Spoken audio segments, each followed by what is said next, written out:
Расмий документтерде Мухиддинбек деп айтылат.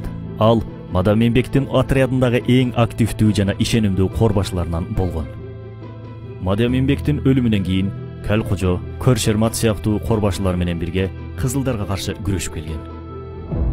Азыркы Нокат районуна караштуу Нарай айылында Мойдунбекке тиешелүү чептин калдыктарын көрүүгө болот. Мойдунбек атабыз тагдырдын ташбоор оюнуна туш болуп, Сулайман тоонун этегинде 3000 адамдын катышуусунда сот болуп, ошол жерде дароо атууга кеткен. Ал сыяктуу дагы бир кыргыз корбашчыларынын бирөөсү Жаныбек Казы. Анын тагдыры да аябай кейиштүү аяктайт. Саясий жана мамлекеттик ишмер катары көптөгөн кызматтарды ээлеп, адегенде Казы наамына татыктуу болот. Совет бийлигине каршы күрөшү 1917-жылдарда тагыраак айтканда 56 жашка келгенде башталат. Кудум эле кыргыздын Умар Мухтары сыяктуу эле. Ал кыргыз жигиттеринен кол курап, улуттук боштондук күрөшүнө катышат. Аны менен совет бийлиги келишим түзүп, өзүнүн торуна түшүргөнгө аракет кылат. Бир нече жолу советтик саясатчыларды өзүндөй ойлоп, алданып калган учурлары да болгон. Бирок көп өтпөй, кызылдарга алданып калганын туюп, аларга каршы чыгып баштайт. 1930-жылы биротоло Кыргызстанды таштап Кытайга көчүп кеткен. Кытайда жашап жүргөндө деле ага совет өкмөтү өзүнүн чалгынчыларын тез-тез жөнөтүп турган. Акырында ал Кашкардагы англис консулу менен байланышып, кийин Пакистанга ооп кеткен.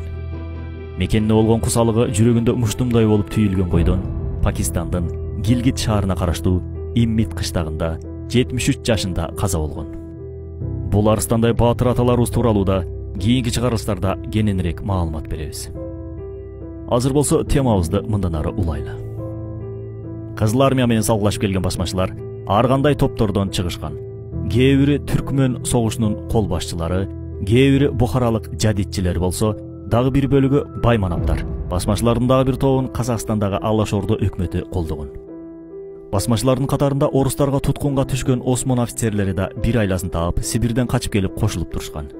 Жунайт хан жана башка лидерлер Хорезмде совет бийлигине каршы куралдуу күрөш жүргүзүп жатканда, Бухарада да режимге каршы куралдуу каршылык башталган. Советтердин үстөмдүгү коркунучта калып, өз күчү менен көтөрүлүштү бастыра албагандыктан Түркистан фронтун ачышкан. Михаил Фрунзе бул фронттун командири болуп дайындалды. 1919-жылдын сентябрында Түркистандагы улуттук күрөштү бастыруу үчүн Ташкентке келди. Анын буйругу менен Кызыл армиянын бөлүктөрү 1920-жылдын январында Хивага кирип, Түркистанга жайылган. Түркистандыктар ар кайсы жерлерде ийгиликтүү салгылашканы менен Кызыл армиянын алдында чоң жоготууларга учураган. Анткени орустар аларга салыштырмалуу саны боюнча көбүрөөк болуп, жакшы куралданышкан эле.